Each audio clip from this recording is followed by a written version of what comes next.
ছোটবেলায় মা বকা দিয়ে উচ্ছে খাওয়াতো, আর এখন বড়বেলায় যখন নিজে উচ্ছে বানাই তখন হরেক রকম উচ্ছের রেসিপি বানাতেই থাকি। এটা একটা নিরামিষ উচ্ছের রেসিপি, এখন উচ্ছে খেতে যে কি ভালো লাগে কি যে বলবো। তোমাদের কার কার এরকম হয়েছে ছোটবেলায় খেতে ভালো লাগে না কোনো একটা সবজি, আর বড়বেলায় খুবই টেস্ট লাগে সেটা খেতে? হরেক রকম স্টাইলে সেইটাই বানাতে থাকো শুধু। এখানে আমি একটুখানি বিউলির ডালের বড়ি ছিল, সেইগুলো ভেজে তুলে রাখলাম। এরপরে সর্ষের তেলের মধ্যে দিয়ে দিলাম একটা লঙ্কা ফাটিয়ে, শুকনো লঙ্কা, আর দিয়ে দিলাম একটু পাঁচ ফোড়ন।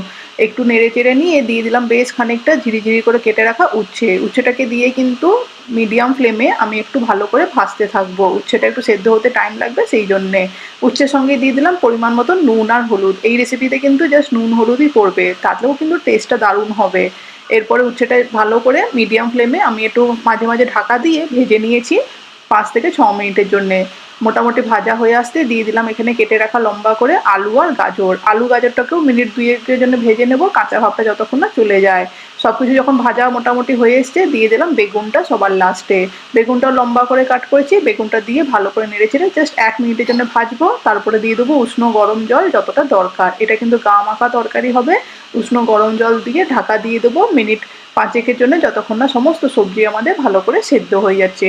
সবজি 10 মিনিট পরে ঢাকনা খুলে দেখছি সবজি সেদ্ধ হয়ে গেছে। আলুগুলোকে একটু এরকম খুন্তির সাহায্যে স্ম্যাশ করে দিলাম, একটু যাতে ঘন হয়ে যায় তরকারিটা।